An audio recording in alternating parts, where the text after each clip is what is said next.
Hi, everybody. Thanks for joining us this evening. This is John McDougall. I am the event coordinator here at Murder by the Book in Houston. And before we get into this evening's event, I just wanted to make a couple of quick announcements, let everybody know what is going on in the store. First off, we're open. So if you haven't come to visit us in a while, we are open for the public to come in. We've been open since October.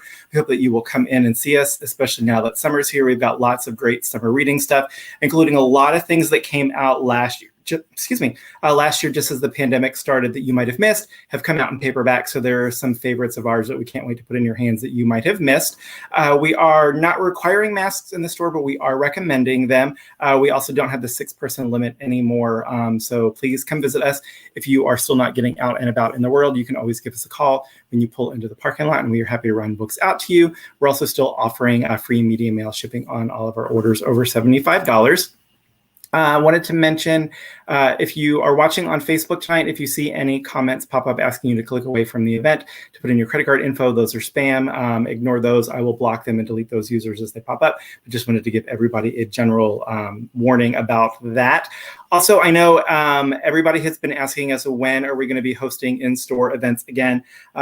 Definitely check out the store's newsletter tomorrow if you were not signed up for that. We're going to be making some announcements, one of which I'm super excited to announce. We haven't said this anywhere yet, but our first in-store event is going to be on September 4th at 3 o'clock. It is going to be with Miranda James. We're so excited. We feel like it's really fitting to have Dean be our first in-store author, actually hosting an event in public with everybody for the first time since March of last year. So we'll have some more details about that in tomorrow's newsletter, but we're super excited for that. We've got lots of stuff coming up. We've got a really great busy July.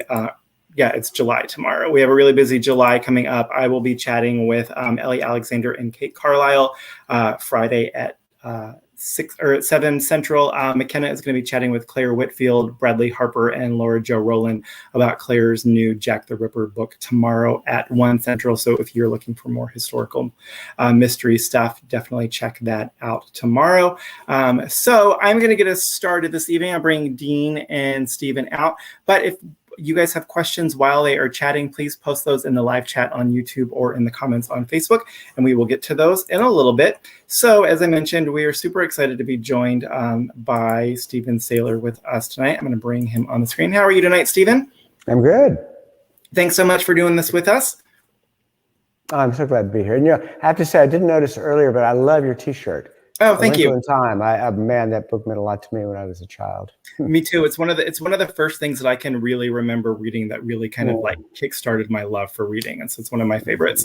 And I'm so sad that we're not able to do this in store this time, but we're excited that we at least get to chat with you virtually. I'm glad to be here. I wish I could be in Houston right now. I'm in Austin actually, so I'm close. So tonight we are here to celebrate the release of Dominus, which came out yesterday.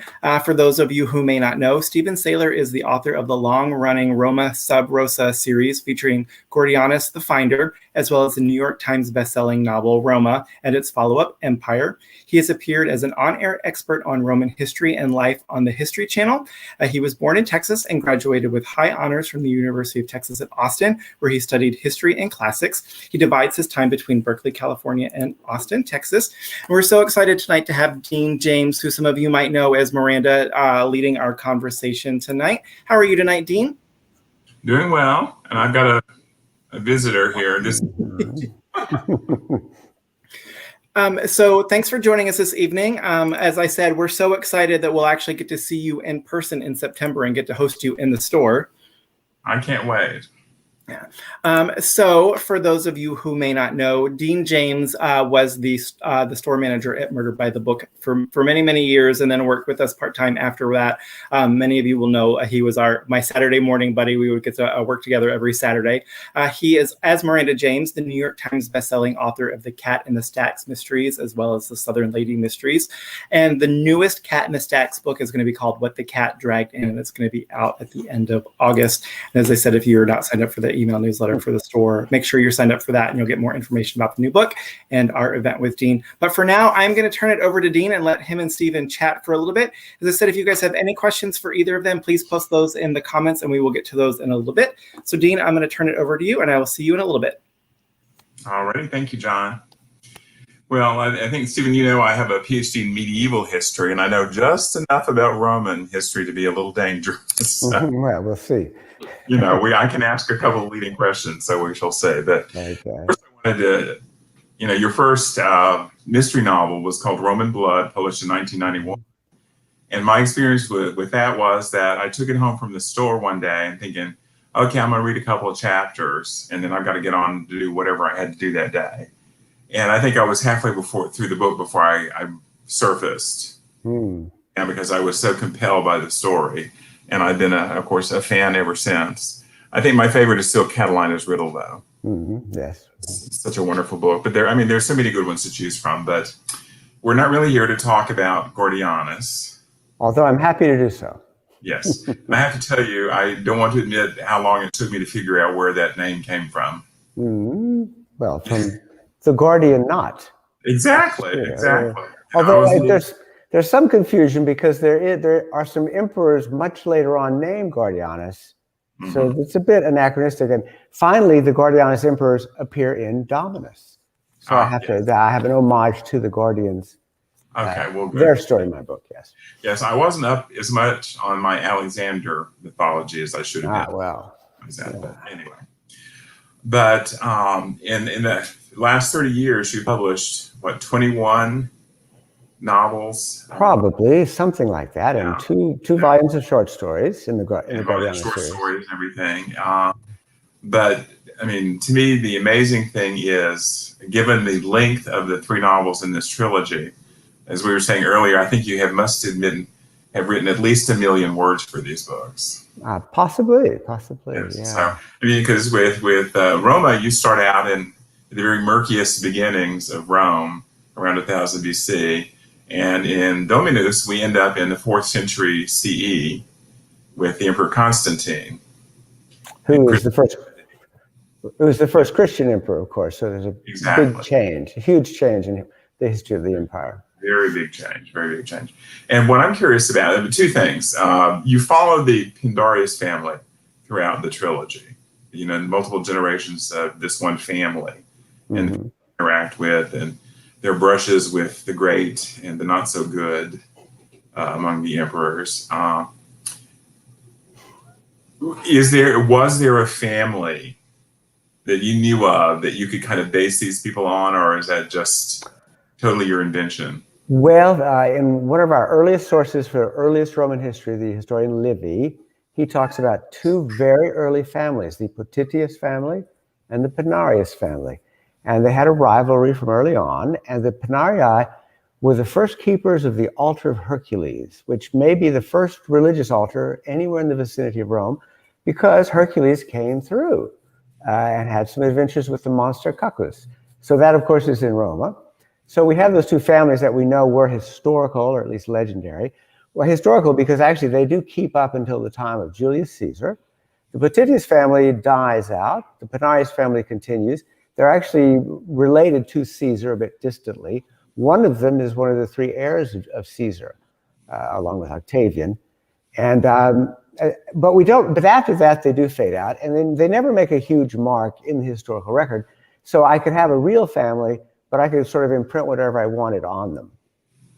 That's good. And in this, they are the master stonemasons and sculptors. That ends up that really worked out well for me, because that's later on in Dominus and earlier in Empire. They fought because of a father-in-law who was a builder for Hadrian, and this is an actual architect. They start having these workshops and learn these skills as master artisans, master craftsmen, sculptors, and of course there's no end of appetite from the state and the emperors for all kinds of monuments. And so if you want to write a biography of the city, which is what this is, you want to be able to see the changes in the city over time. When there are big fires in the Colosseum, when certain great columns are up.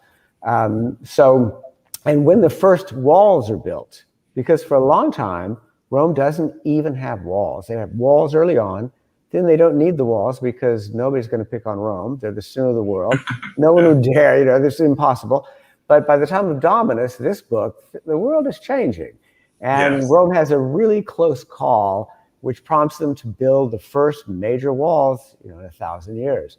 and they're still there. You can still see them. So my family is kind of in on all of those building projects, which is a great way to sort of see, the city itself evolving. Yes, and it gives them a glimpse into what's going on at the highest level. Right. Mm-hmm. Never really having to get into too much trouble because they're that close. Yes, their skills are very valuable, but they're also willing to do pretty much whatever they're asked. And so there are some later requests, especially by Constantine, which go against their better judgment and against the grain, but they go ahead with what he wants, because you don't say no to Constantine the Great. No, because you'll be dead. You will not survive that encounter. So don't even go there. Yeah, I mean that's the great irony of the first Christian emperor. In quote marks. Well, he's a saint in the Orthodox Church, but not in the Catholic Church. So I don't know how that was parsed out. But yes, there's one of the great historians of this particular period, Ramsay MacMullen, who's still around, retired. In one of his books, he says of Constantine that he was the most bloodthirsty emperor who had ever been on the throne. And that's saying a lot when you've got Nero and Domitian and all those people back there. So, he never hesitated to spill blood, and his closest family members were not safe from him, as we see in the novel. Yes. We won't issue any spoilers for those who don't know. Although mystery fans will appreciate that part of the book, I think, because yes, some really nasty murder. Mayhem and murder in the trilogy to satisfy mystery fans. And it's all the real thing. I mean, this is mostly straight out of the historical record. Right. Well, and the thing is, I think your mystery readers have come to understand your depth of knowledge of ancient Rome, and I think many of them probably have followed you into. And I also think that writing the mystery novels over a long period of years, I hope it gave me certain plotting skills. Oh, yeah. Which, to write books as sort of large scale as these are that span centuries and so forth, that really kind of called on all my powers of plot making. And I think being a mystery writer had really given me, a lot of skills in that. Well, yeah. I mean, you learn how to construct and pace and to hide things and then reveal them later. Yeah. Exactly. Well, I've been looking forward to talking to you because, as a matter of craft, I've never attempted anything anywhere near this long. My book is 75,000 words, and that's it. Obviously you knew when you started writing Roma that you wanted to write the biography of the city, and that was going to take more than one book. Well, it was first suggested to me by my British editor and publisher, Tony Robinson, who's no longer with us. Once I was over on book tour in London, and they were doing the Gordianus books, and he said, I was told by my editor that the publisher, Tony, would like to have you to his Mayfair flat because he has a proposal for you. And I was like, well, what will it be? I was very excited. So I show up there, we have some wine, and he has a proposition for me. He says, Stephen, I want you, we've done very well with the mystery series, but I think we could move you to a different level. I want you to write a big book. And that was it. Those were my instructions, a big book. So I was like, well, I thought maybe he would be a little more specific. But in fact, I had in my mind that somebody ought to do a James Michener, Edward Rutherford type book. They wrote London, Sarum, The Source, all those huge biography of a city or a state, or Texas, of course, with James Michener. And nobody had done that for Rome. And I thought, well, maybe I could do that for Rome. I think also in writing the Gordianus series, I had also honed my research skills. Yeah. So I mean that was all preparation for doing a different kind of novel on a different scale. And at first, I thought Roma was going to be one book about the entire history of Rome, from prehistoric times to Fellini. I could get all that in, but of course, as soon as I started blocking anything out, I thought there's a little too much here. So I thought the first book, Roma, the natural thing would do from prehistoric Rome to the time of Caesar, when the Republic is about to end and it's going to become an empire. And that would be a natural chunk of time, about 1,000-year period. And the book did well enough. In fact, it has been the best-selling of my books. I've even seen it in Costco, I'm very proud to say. You know you're an author when you see a book in Costco. So it did well enough that they allowed me to continue. So I did Empire next, which got into all those crazy emperors that people know from I, Claudius and many movies. Caligula, Nero, on and on. And so that was just immensely, well, it was an amazing book to write. There's so much cruelty in that period of history that it's little. In fact, there's a scene in the opening of the Colosseum. When it's opened, it's a showpiece for the emperor. You know, this because he sits in the royal box and the people see it. He's putting on the show for the people. Rome is inside, everything else is outside. This is the whole world inside this theater. Sort of like a dance floor at a trance club or something. This is the world right here. And so the entertainments that are put on they're animal entertainments and gladiator entertainments, and they're just unbelievably cruel and just full of mayhem and bloodshed. It's hard to even imagine. And there's a poet who writes a book about these, sort of celebrating it as if this were the Super Bowl, you know, that this is what you read. And when I sent the first draft of Roma in, my editor, Keith Kayla, at St. Martin's Press, his comment on the chapter was, I believe the reader may be facing cruelty exhaustion at this point. So please dial back. And I was willing to do that, you know, because yes, because it can get to be a little too sadistic and crazy. But I mean, that was one way that the emperors kept the plebeians pacified, was they with the circuses and of course bread, the entertainment, you know, with the gladiators, etc. Yeah, once Rome is an empire, so much money is coming in. I mean, this was just an economic engine, and it was based on plunder. There was no capitalist system here, no mercantile class, no buying class. It was just money was coming in. They went out and conquered things and sent all the gold and money and artwork and slaves, the people, back to Rome to become wealthy. So there's plenty of trickle down to the average people who did not have to work very much. And there was free bread for them. There was free wine. There were holidays all through the calendar, and they would have just these festivals and banquets and shows in the Colosseum. So it was an interesting period in their heyday. But then that ends about the time of the end of the second novel, Empire, with the height of empire under Hadrian, famous for his travels, for having the widest expanse of the empire, for being one of the good emperors. He's followed by Marcus Aurelius, who begins this book, Dominus. And Marcus Aurelius, when I was younger, I really couldn't connect with him because he's famous for this book he wrote called The Meditations. Marcus Aurelius was raised in fantastic luxury, but also had the best education imaginable. The philosophers, the biggest thinkers, they were all there for him as a student. They were his tutors. His ideal would have been to stay in Rome, to be the emperor, and then to just be in Rome with his philosophers and just live this courtly existence. But the other thing that happens about this time are the Germanic invasions. Yes. We've had the Persians all this time. They can't ever conquer the Persians. It's a Cold War. So that's just stalled. But suddenly from the north, there's all of these hordes of barbarians coming down, and they're warlike, they're trying to seize land, they can't fend them off. So poor Marcus Aurelius, the philosopher king, has to go spend most of his time up on the cold border on the Danube River in the middle of nowhere, trying to fend off these guys, bloodbaths every day. And that's why he writes this book to himself. He was a Stoic philosopher. He writes a book which we call The Meditations. And he just kind of writes down his thoughts from time to time about how do you cope with a world you have no control over? And so it's Stoic philosophy. And when I was younger, I couldn't connect with it. It just seemed distant to me. I have grown into an appreciation of Marcus Aurelius. I'm 65 now. And when I read him, it really resonates with me, and it means a lot. So we begin with him, but unfortunately after Marcus Aurelius is his son Commodus, famous from the movie Gladiator, which I think gets Commodus pretty much all wrong. But Commodus, nonetheless, he's not a great emperor. He's a bad emperor. And he's so bad that once they get rid of Commodus, they put the Praetorian Guard, who ruled the city essentially as bodyguards of the emperor, they put the empire up for auction to the highest bidder. It reaches a very low ebb. I mean, people can't imagine this is happening to Rome, the city of Marcus Aurelius and Hadrian.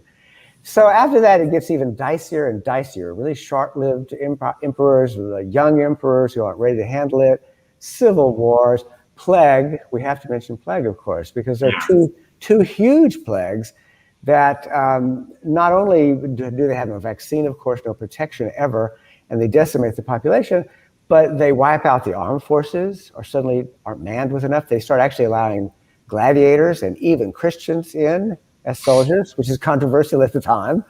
And it wipes out the clerical class and the civil service. So This is one of the biggest blows to the empire, is simply having an illness, having plagues that they have no control over. Yeah.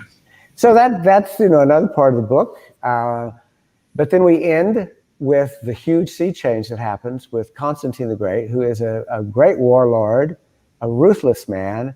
He finally reunites the disparate parts of the empire and sets it on its new course for the rest of its existence, for the next 800 years as the Byzantine Empire, by moving the capital to his city named after him, now called Istanbul, and also making Christianity, he doesn't exactly make it the state religion, but he moves it in. He moves paganism out and moves Christianity in. So it'll never be the same after this. Yeah. Well, I mean, as you say, I mean, those 400 years.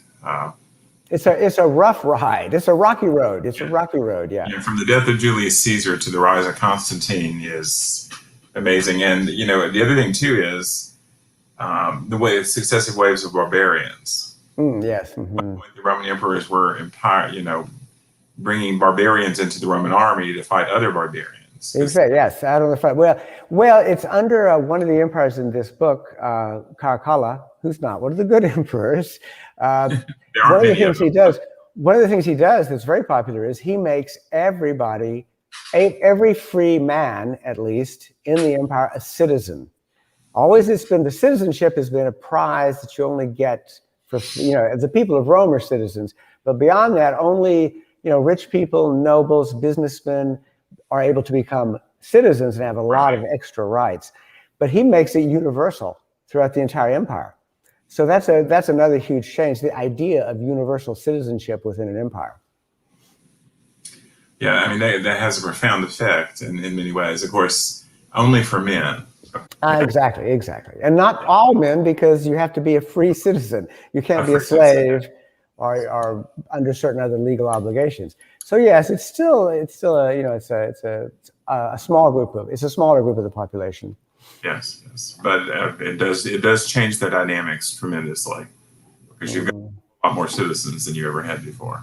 Yes, and serving in the army becomes increasingly powerful because all the action is happening out at the frontiers. Right. The emperors can only stay in power if they are warlords. They've got to be good generals. So they're away from Rome for longer and longer, and the soldiers become more important. And being away from Rome, some of them don't even go to Rome. There are a few emperors who never set foot in Rome. They're just out on the frontiers fighting or in their quadrant. And so they begin to lose affection for the idea of Rome and the centrality of it. This idea that it's the center of the universe. Whoa. Sorry about that. I have a cat too. He's behaving himself. But I'm not sure which one that was. So yeah, there's a lot of things that go on in this book that sort of move it forward through time to kind of understand this. It's a very obscure period of history in a lot of ways because we just have terrible sources. It's only in recent years that certain things have been translated and that serious historians have actually given us the kind of the groundwork we need to really study this. Right, and then I forget what year it was. There were 9 emperors one year? I think at least 9. There were, yes. So that was 9 or 7 or 12. Talk about a rocky road. Things. Yeah. It's just, and the people of Rome, their heads are spinning. I mean, they don't know where to look, and they don't know where to jump. Oftentimes, it's like you want to be on the winning side at the end of all this. So I mean, and that's playing the political game at its finest, because you want to end up with your head on your shoulders. Yeah, sure. Yes, exactly. People, I mean, like Commodus was murdered by the Praetorian Guard, wasn't he? Oh yeah. He was done away with. Well, not by the Praetorian Guard. That's another emperor. He's murdered. He's murdered by some of the people closest to him. People who have access to him. It's a plot by the army, obviously, but because that's who takes over immediately. But no, it's one of the people who is intimately close to him who can actually get into his private baths and strangle him. We have that scene in Dominus, which was, like I say, people who like murder and mayhem. It's in this book. Yeah. Well, the people who like sex will also find things to enjoy. Because that's there's a very different mindset in the Roman world, all through them. Although that does change by the time of Constantine, because the earlier Christians not only the Christians, we have to say there were many mystery cults all over the empire for having all kinds of gods and all kinds of notions. And it becomes an increasingly sort of prudish place. And we're not quite sure why that happens, but it becomes more and more tight-lipped. And by the time of Constantine, one of the laws he passes is that to put an end to adultery, which he doesn't approve of, men and women sleeping with outside their marriage, to shore up the family, and to put an end to elopement. Now you think elopement, that's romantic, isn't it? No, that is going off a woman without her father's permission to get married outside his power. So Constantine passes a law. Oh, and also if you're like the nursemaid who helps with the elopement, you know, like the nursemaid in Juliet, in Romeo and Juliet. So the elopement, the helping with that, or adultery are all punishable by death, by fire. You'd be burned alive. So he's talking about cruelty. And Constantine sort of liked playing with fire. This comes up again. He was a bit of a pyromaniac in a sort of symbolic way. He wanted people to know hellfire right here on earth to experience it. Yeah. Yes. Well, punishment in general was swift and vicious. Yes. Throughout the entire period. I mean, these people were not kidding around. Justice was. Yeah, that starts early in Roma. In Roma, there is this kind of. It's a police. I mean, it's a very cruel police state. It's hard to romanticize the most ancient Rome. It's a kingdom, and it's just so ruthless and so top. It's like an oligarchy, top down. But it is interesting to see how it all changes over the period by the time you get to Constantine. Yeah. Well, I mean, you see the same sorts of dynamics played out, you know, in medieval England, which kind of. With ruthless things like William the Conqueror was just about as bloody as. Well, and Henry VIII, some of the things he did, the hanging, the garroting. I mean, for some reason, I can't. This is a block I have. I have a phobia or an allergy to the Tudors. I can't go anywhere near the Tudors, and it's because of the cruelty with their face. And for some reason, I can do this with ancient Rome. It's just at enough of a remove somehow, and imaginatively and time-wise. When it's the Tudors, it's just getting too close for comfort. Well, it just makes me we very tend to uncomfortable. think, you know, the era that produced Shakespeare should be more refined, no, sophisticated, you know, and they're not. Well, the era that made Marcus Aurelius instruct philosophy, you know, these people they do, and you begin to see in this period of Rome that ultimately ends with the Christian Empire. You do start seeing ideas like vegetarianism. We shouldn't be killing animals. We shouldn't kill them. We should just.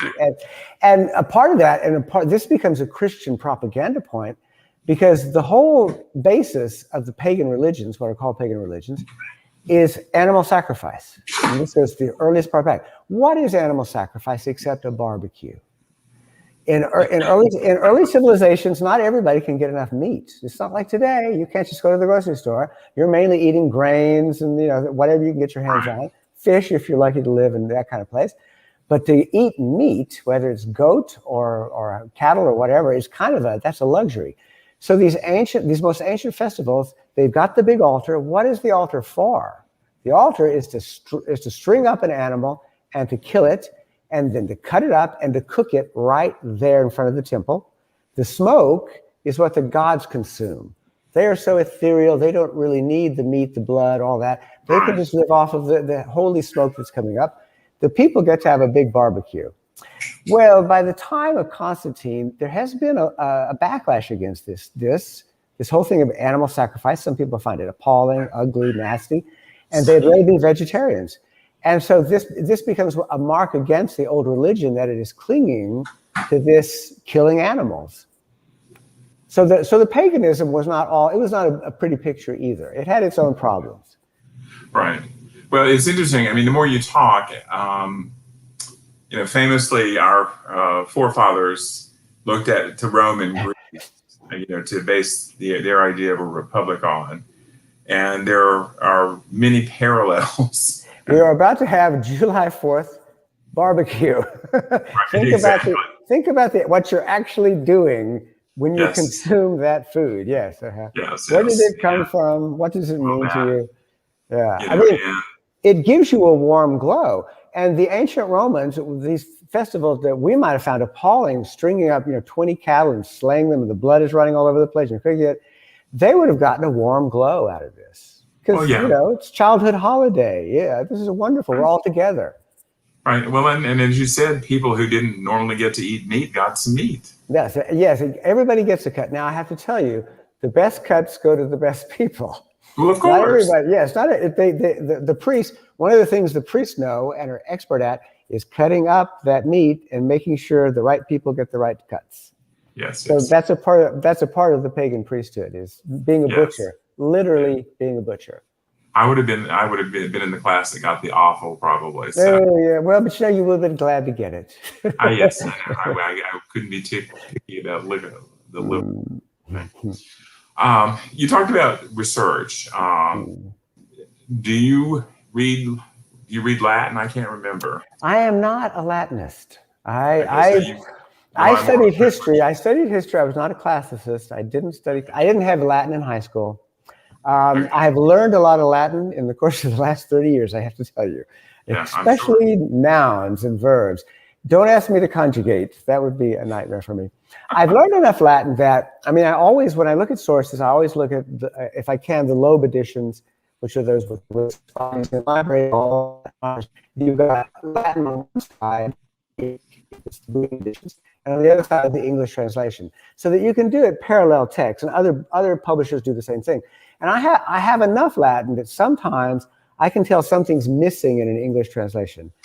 And I learned long ago, there was a series of lectures at UC Berkeley I went to, all about the Satyricon, which becomes the famous movie by Fellini. Well, it's an early novel, and it's very ribald. It has lots of sexual things in it. And they had these lectures. I checked out every translation of the Satyricon they had in the UC Berkeley library, probably 12. So I was looking through all those, and some of them would end and suddenly have a bracket and say, here follows an obscene passage which has not been translated. And I thought, what could that be? What is happening here? Well, it was always about sex and almost always homosexuality. Almost always. That the translators at the turn of the last century would not translate that into English. So it was two things. It was an inducement to learn Latin, if you wanted to read the hot parts and the dirty parts. And it was a good thing to learn Latin, just to be able to complete your education and read all of Petronius. Right. Yes, and as you said, I think you said earlier that there are more sources now translated that weren't for quite some time. So you've had a little more things to fill in the blanks. It's a field that's one thing that you would love to know for sure. This span of time that there just isn't enough source material to. Well, that's just, in a way, it's all of it. I have this friend in San Francisco named his last name is Packard. Anyway, he's a professor emeritus. He's taught at Santa Barbara for years. He has written this huge book about the Forum of Trajan, which is one of the major things that's built in the empire. It stays in there. I think we might have this. Is there a feline visitation? Wait, is there a feline visitation? There is a feline visitation. This is Alexander the cat. Yes, he rules my empire right now. Okay. But to get where was I? I've been completely distracted. The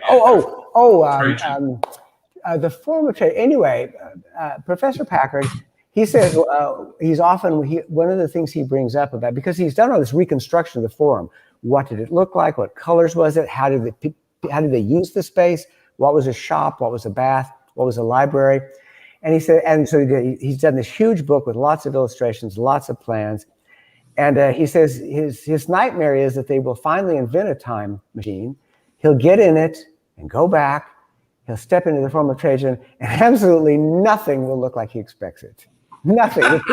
They won't be speaking Latin the way they think. The food won't be right. Everything will be wrong. The colors, the people will look wrong. So even the most well-trained and most specialized scholars, there's this thing, we'll never really get back there and put our finger on what the ancient world. But with ancient Rome, we're so lucky as tourists, as scholars, as writers, as moviegoers, whatever. There's just such a treasure trove of what remains of the ancient world because of Pompeii, and we can see the architecture. We can see the size of the people even. We can see, they have cookbooks. We can see what they ate. We can see the contents of their stomach sometimes. And there's forensic stuff too that you can do. So as to anything that I wish I could sort of verify, I would like to know what Cleopatra looked like. Yeah. I think everybody would, because she's fascinated people for 2,000 years. We got a stereotype of her being the world's most beautiful woman. I certainly did when she was Elizabeth Taylor in the 1964 movie Cleopatra. That was my template of a Cleopatra. Later, I learned as a student, well, no, if you look at her profiles and her pictures on her coins, she's not what we would say is pretty. She's got sort of a big nose, and she's not a raving beauty. And she wears her hair back in a bun. But then some scholars say, you know what? Because she was a woman in a man's world and trying to make her way, she probably masculinized her look on those coins. So can we trust the coin evidence? And we have only 3 heads of Cleopatra in stone that we think may be authentic. We're not really even sure about that. So we cannot know. Certainly she was a fantastic linguist. She knew many, many languages, apparently.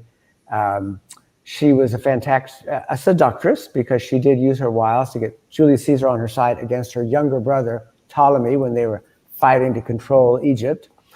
And she was also very ruthless, because she and Mark Antony are the people who are famous for, when they saw the end coming, that they were going to lose the fight with Octavian, that they were going to be the losers. She did not want to be put in chains and put in a triumph on the streets of Rome as a conquered ruler. She knew she was going to kill herself. So they tested many poisons on slaves to observe their reactions and to see the one which had the least detrimental effect. So that's that's the mindset you have to get into with these world rulers. They're nasty customers. But I'd like to know what she looked like. Yes. Right.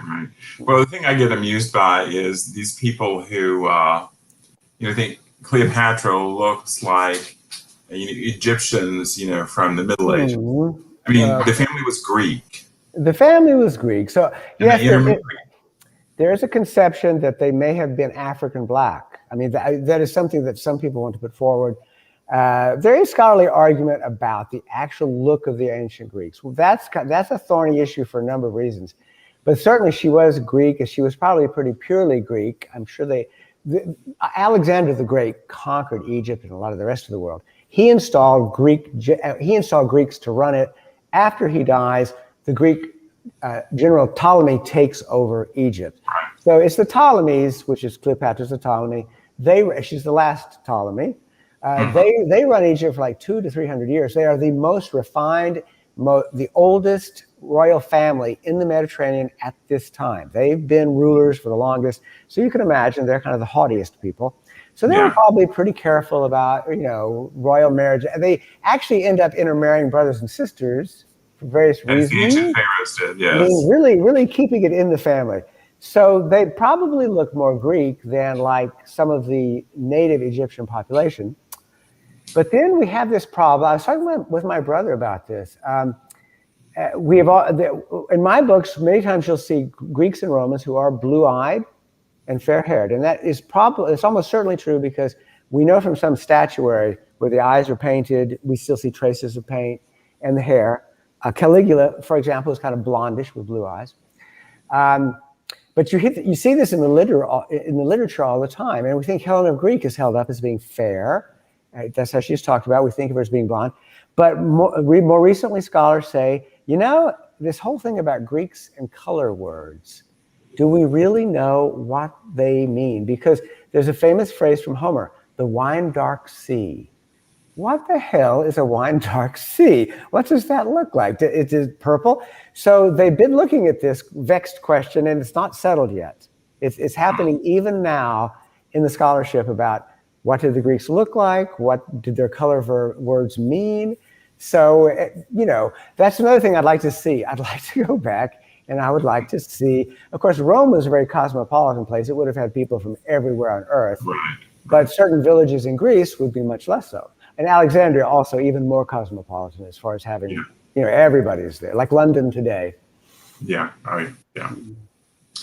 Well, it's a fascinating time and place. I mean, in so many pockets of empire that have their own stories, like Alexandria, and I'm this who's never gotten over the loss of the library at Alexandria.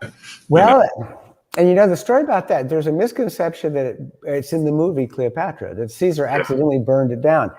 Well, there was a fire, but did it destroy the entire library? Probably not. They think it may have been a papyrus warehouse that burned down, not the library. And there's a scholar that I've seen speak at UC Berkeley who postulates that the loss of the library, some of it was through the Christians went in and ransacked it at a certain point, but a lot of it was simply through the fact that Alexandria is a seaport, it's moist, it's hot and humid, insects. Insects eat everything, including papyrus.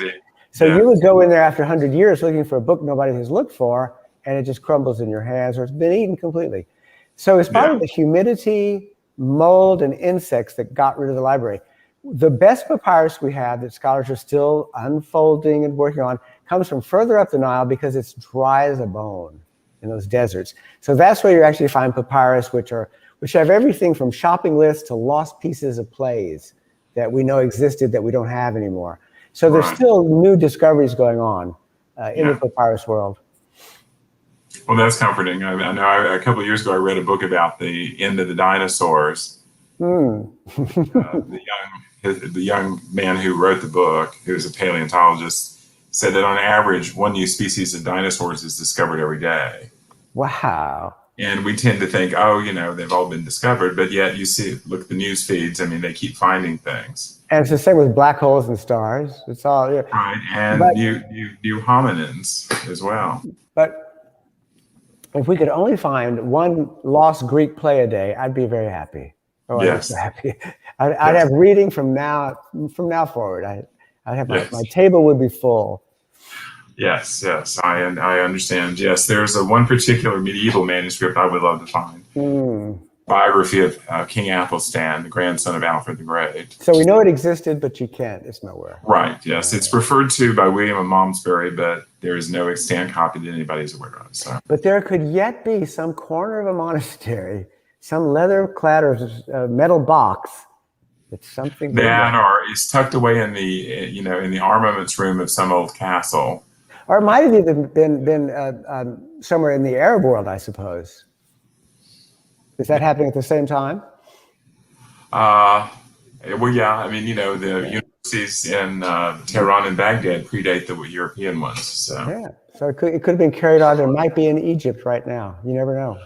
Well, it might be in that little monastery in Ethiopia where they have this incredible collection of books that really nothing about. Or, my other bet is the Vatican. Who knows what's in there? Yeah, exactly. Deep, dark secret. Is everybody from Dan Brown? Everybody knows it's a very secret place. Yes, exactly. I think maybe it's time we check in with John to see if there are questions. All right. Give him time to magically reappear. There we go. All right. So Susan wants to know, Stephen, what do you like researching the most, the people or the battles? Oh, not battles. I am not a military historian. I make no claim to that whatsoever. When I have to deal with warfare, for example, one of the great things about Roma, Empire, and Dominus, the rule of the book is that every scene is going to take place in Rome. Everything happens in Rome because we're the biography of the city. So I don't have to there's a little bit of battle, but not much. It's all happening off of the frontiers. So the military history has just never drawn me in. I defer to anyone else's, their expertise on that. So very much more the people and what motivates them and who knew who. There's nothing more exciting than kind of thinking, these two historical characters and you see a connection between them that you haven't really seen in the literature. And you think, well, could this be a cause and effect? That's just extremely exciting. So it's the human factor that really excites me. Yeah. And at what point do you, as you're doing your research, at what point do you decide, like if you can't find something specific that you're looking for, do you decide, okay, this will be the point where I can kind of start making stuff up if I don't have to? Well, making stuff up, heaven forbid. I mean, the good thing about the historical record is there's so much gaps in between what we do know that you can fill in with whatever you need to, your own story plots. But I started my research with Roman. When I was a student at UT Austin, I was a history major. I learned how to research. I learned how to be skeptical of sources, very important skills. And when I started on Roman Blood, I tried to do a Byzantine novel for a long time. Nothing had been translated from the Greek. Now it has been. There's room for the Byzantine novel to be done. But I went on, when I found the first murder trial of Cicero, that's what hooked for me. I thought, I'm going to make a novel out of this. And I started doing, I just became a researcher from that point on. And I love doing it. I love being lost in the library stacks at UT or Berkeley just for hours. So much stuff is online now, especially from the ancient world. So whenever I'm starting a project, I mean, I have to have a basic structure in place. I have to know the important points along the way. And I kind of see what I'm going to have to research later on. Like, there was a fire at the Colosseum. Well, I'll wait until I get there. So usually I can sort of catch up at that point. And Dominus is one of the books that took me the longest to write, partly because it was such thorny research, but also I perfected what I think is slow writing, like slow cooking. It ends up being the same book, it just takes me longer, because I wanted to savor all of the research. It was just I enjoyed it so much, and I didn't want to rush through the book in any way. So the research and the writing go hand in hand. The research never ends, and it never will, really. And so, Dean, what's your research process like? I know that you're writing contemporary, but you still, deal with rare manuscripts and rare books and things like that. What's your research process? And are you researching as you go, or are you just kind of like, I'll get to that later? I tend to do it as I go. If we read one book, I had a Civil War diary, what was supposed to be a Civil War diary. So I had to learn about oak gall ink, which is what they used in the mid 19th century, and also the style of handwriting. And so I researched that, researched fabrics laden with arsenic, which were very big in the Victorian era, and which were highly deadly. Stuff like that. So it tends to be on an as-need basis. I mean, the book is coming out at the end of August. I did some research into, some of it's modeled on my own family background, sort of, because I'm always fascinated by my own family's history, where they came from. So, partly that. But, there are other things that you come along that you think, okay, I think I know this. But if I don't check it, it'll be wrong and somebody will catch me on it. Absolutely. You will be caught. That's the problem. Yes. The day after the book is published, you'll get an email saying on page 200. So yes, we need to cover our butts, right? Yes. Yes. Oh, yes, exactly. Yeah. Exactly. It always cracks me up hearing, especially historical fiction authors, talk about how they'll get emails, because it seems like people tend to forget the fiction part of the historical fiction. Well, the other thing with writing historical fiction, and I know Stephen can bear this out, is the people who think they know the period. Because I remember talking to somebody about Roman Blood years ago, and talking about the adoption of an adult. And this person said, well, that never happened in ancient Rome. I know that. Happened every day. No, excuse me. It did. Once I had a traumatic experience. I published, I think maybe it was Roma. Big book, took a long time to write, a massive epic. And like 2 days after publication, I got an email. And the reader said, I haven't read the book yet. I'm looking forward to it. But I saw the genealogy in the front. And I just think you made a mistake, Mr. Saylor, because you've made this Pandaria related to blah, blah, blah. I was like, oh man, I broke out a cold sweat. So I'm like, did I make an error at the very foundation level? How could that even happen? But then I wrote him back and I said, well, my information is based on such and such. If you have something else, I'd love to know. And he emailed back and said, well, my information comes from Wikipedia. And I was really hurt. I was hurt that this reader would trust Wikipedia over me. Yeah. So, however, this has made me an inveterate Wikipedia contributor, which I do all the time. Anytime I see an error, I go in there. I write entire articles now, and there's Wikipedia has gotten much better because of self-policing. But just the idea that Wikipedia trumped me. because they just had something wrong. Oh, and it was a family relationship that sounded logical, cousins or something. It became a fact on Wikipedia when it's not a fact. It was not a fact. So sometimes the expert reader is wrong. It does happen. So Susan wants to know, Stephen, what is the most unusual thing you've learned in your research? Wow, the most unusual thing. Well, the thing I've been learning the entire time, and I'm not really there, is the magical thought world of the ancients. How did their minds really work? When they left the house in the morning, how did they see what was in front of them? And because the deeper you go into it, the deeper it becomes. It's animism where everything has a life, a spirit in it, trees and brooks and everything. There might be fauns or dryads just around the corner, supernatural beings. Certainly there are gods all over the place. And how do you navigate that world? How do you know what your place is? How are you going to survive this world? It's a brutal place. So there are all kinds of people willing to sell you amulets and potions. There are all kinds of rituals and priesthoods and new religions coming up all the time and new gods from the provinces. That new god Isis from Egypt. I hear she's the one. She's the one who's going to save you. Medicine, everything. It creeps into every part of the world. And every now and then I'll have a real world experience where I kind of think I'm getting a glimpse of that place that the ancient lived in. And one was I was in Mexico, and I was on a tour, and we went to this church in the middle of nowhere and had the shrine of El Nino de Atoche. Well, El Nino, the little boy of Atoche, you see his picture, you'll see candles of him in the HEB, you'll see the candles. He's wearing a little blue Lord Fauntleroy suit. It doesn't look at all Mexican to you at all.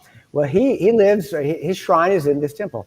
And as we're walking up toward it, first you pass all these places to buy things, all these tables and little trinkets about El Nino and just other things, all these salespeople.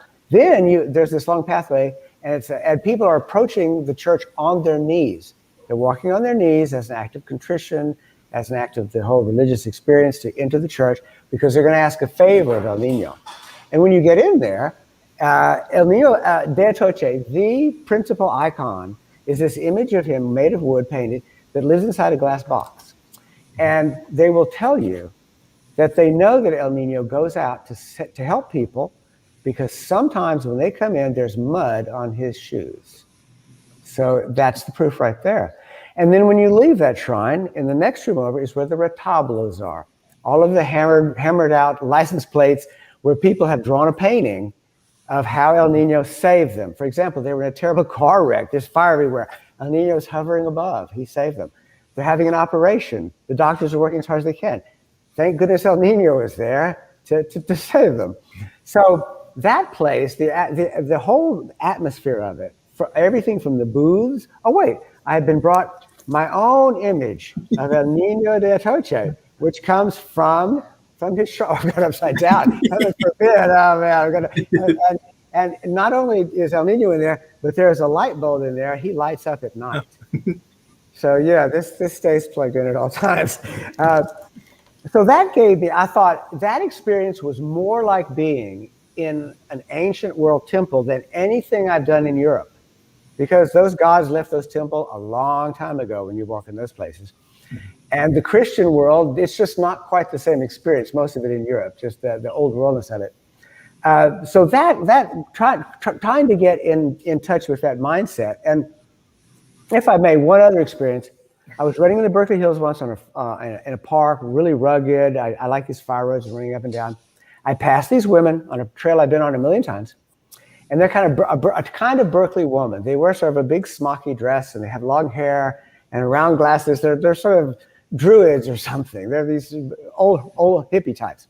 And as I passed them, I sort of made that judgment on them. I sort of classified them in my mind. I rounded a corner, and I fell head over heels. I tripped on a branch, and I just went tumbling. One of the worst falls I ever had. And it occurred to me, if I were an ancient, that would be absolute cause and effect. I made a judgment. I sent out bad thought waves to those two women, and they hexed me right on the spot. You don't have to wait around for this. It happens right away. So trying to get in touch with that magical thinking it's so alien to my own. I grew up in the scientific era of Sputnik and the space age that I really have to work to try to imagine that headspace. So, you talked about, doing a lot of reading for research and things like that. So if you are picking up something to read for pleasure, what is it? And what's something that you read lately that you loved? Oh, me? Well, for years and years, Ruth Rendall. I met her once in London. We had dinner. I found her writing absolutely fascinating. Her plotting just off the scale. Not so much the Wexfords. I love the Wexford mysteries, her series, but also just those one-offs. And she gave me the pleasure. If I have ever achieved this for a reader, I would be very satisfied. Her books would be plotted in such a way that you would read the first 190 pages. There's 10 pages to go. There's no way she's going to pull this off. I mean, there's just not enough here. It's not going to happen. This book is going to fall flat. Then you get, oh my God, the next to last page, you get hackles on the back of your neck, and you turn the page, there it is. She ties it all up with like the next to last sentence. And your feeling as a reader is, I knew that all along. You don't feel cheated or like she fooled you. She took you right there. So that kind of mystery plotting is just so phenomenal that, that's a wonderful experience. I mainly read mystery fiction. I don't really read historical fiction very much. I read that when I was younger. I don't read fantasy or science fiction much anymore. Those were very important when I was young. So mainly these days, mystery fiction, usually British, and just history, just all kinds of history books, especially ancient authors. The ones I haven't read, they're on the bedside table. And how about you, Dean? What's something that you read lately that you loved? Well, Dominus. Oh, thank you, Dean. But I'm actually rereading Barbara Pym at the moment. And Stephen, they're not mysteries, but you might, if you've never read her, she's really interesting. I haven't. She couldn't be more British, I'm sure. I've heard of her all my life, yeah. Yeah. I mean, she's one of those, women with the sharp observations of, the lives of excellent women. In fact, that's the name of probably her best book, Excellent Women. It's a joy to reread her. I just reread. COVID did make me reread some books because the UC Berkeley library was no longer open to me. They would go get, but it was very complicated. Anyway, I no longer had my fount of books. If the bookstores were even closed. So I did start reading some things that were in my books that I hadn't read. I reread Stranger in a Strange Land by Robert Heinlein, which I read 4 times when I was in high school. It was very odd to reread it, an extremely odd experience. Good in some ways, bad in other ways. And I just reread The Charioteer by Mary Renault. Now, Mary Renault meant a huge deal to me when I was in junior high and high school, because she was writing the great historical novels about Alexander the Great and the ancient Greeks and Theseus, best-selling author, very popular. But before that, she wrote these she'd been a nurse, really, even though she was trained at Oxford by Tolkien, who was one of her instructors. She's a very exquisite writer. She wrote about the medical world because that's what she knew. But after she wrote her big bestsellers about Theseus, she went back and wrote one more realistic novel. And we assume she was a lesbian from her own life. She never really wrote about lesbianism directly in any way. But she did write in 1959 a novel called The Charioteer, not an ancient world novel, even though there's references to Plato. That's what The Charioteer is about. But it's about this young soldier who is wounded at Dunkirk and brought back to England, and he's recuperating in a hospital. And he's gay, and this is kind of, where does he fit in the world right now? His mother's about to get remarried. That novel meant a lot to me when in fact, I had flashes of being a college student in Austin. I mean, those kind of mental things that just take you right back to sense memories, place memories. Rereading that book after however many years it's been, I was actually back in certain houses, which I was reading at the time. But I was disappointed in the novel. I was, as a friend of mine said about rereading Lawrence Durrell, I was exasperated by Mary Renault. She is very judgmental about effeminacy or any kind of queenie party. I mean, I was really surprised by it. She's kind of prudish. She's a very prudish British woman, looking at the world through the eyes of this guy. And he has the lowest libido of any man I've ever known. I mean, he never has a horny thought. And I'm like, excuse me, he's 22 years old. He's like, I think he might occasionally have an erotic thought or no. It's all so high. He has a romance with a Quaker who is probably proto-gay, but they're never going to connect. It's never going to happen. It's just never going to happen. But that's like his kind of his platonic relationship. Yeah. And does he really want to enter this other world of those people at those parties? Oh, those horrible people. So, and he has to make his peace with this conflict. So rereading an author, I learned after a lifetime, it's a mixed bag. It takes you back to who you were, but also who they were, and all the way back to their childhood, where they grew up. So when I read Heinlein, that's really 100 years ago, the world he grew up in. So last question, Stephen, you mentioned, while you were writing this book, it took a while to write because you were kind of savoring the research and savoring writing. So have you started on your next project yet, or are you just taking up some time? Well, the short answer would be no. I have not started a new project. For the first time in my lifetime, really since Roma Blood, I do not have a contract. I do not have a deadline. I have been very fortunate as a writer that I found an agent early. I found an editor who's been with me virtually, the entire time. First as the assistant, then as my full editor. And they have kept me in harness, as they say, for 25, 30 years now, I guess closer to 30 years. I've always had a deadline looming, I've always had to think, what's the next research? And I took such a long time with Dominus and with COVID, nothing really moved forward. That was a very quiet period for everyone. So I don't have a deadline. And I did turn 65 in March. I'm on Medicare. There is this kind of intimations of retirement. So I don't really know what my next book would be and the fact that I've also had the great privilege and pleasure to have written 2 series and to have brought both of them to an end. The Gordianus series actually comes to a reasonable end with the throne of Caesar, about the assassination of Caesar. It kind of reaches an end point and loops back to itself. And with these books, I was able to complete a trilogy about the city of Rome that ends in a very logical place. Rome will no longer be the single world capital. Things are going to change and become Christian. So I've kind of finished these 2 lifelong projects. And I don't really have anything. I don't have a project in the can. So I'm just relaxing now. I'm kind of taking it easy. Yeah. And Dean, you've been so kind to chat with us this evening. Can you tell everybody real quick a little bit about what The Cat Dragged In is about? Okay, I think I can do that. In this book, Charlie discovers that he has inherited his grandfather's farmhouse and the farmland, which he thought went out of the family because his own father didn't want to be a farmer. And he thought his grandfather had left it to someone else because of that. But no, it was left in a life lease, and the holder of the lease has died, and so now it reverts to Charlie. Well, he goes there. He hasn't been there since he was 5 or 6 years old when his grandfather died. Goes out there and explores the house, and of course he has his cat Diesel with him, who's a Maine Coon, Stephen. And they go up into the attic, and Charlie's looking around, and Diesel disappears, and a few moments later, Charlie hears a thump, and he goes to find out what Diesel is doing, and Diesel has found a human skull in a wardrobe in the attic, and subsequently finds that the rest of the skeleton, more or less, is in that wardrobe. And so Charlie wonders, well, did my grandfather murder someone and hide them in the attic, or what's going on here? Who did this? And that's where the story takes off. Oh, that's a great opening premise.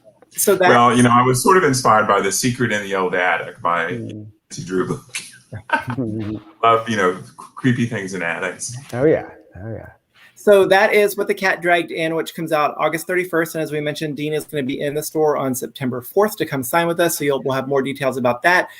And we've been chatting with Stephen Saylor tonight, whose new book, Dominus, has just come out Tuesday. We've got copies in store. And also, while you're in the store, if you come in and pick yours up, see if you can wander around and spot the photos that we have of Stephen signing at the store over the years. There's a couple of them. A long time ago. Yes. I love that photo. Yeah. Yes, before we both went gray, Stephen. Oh, yeah. I looked like a child. Yes.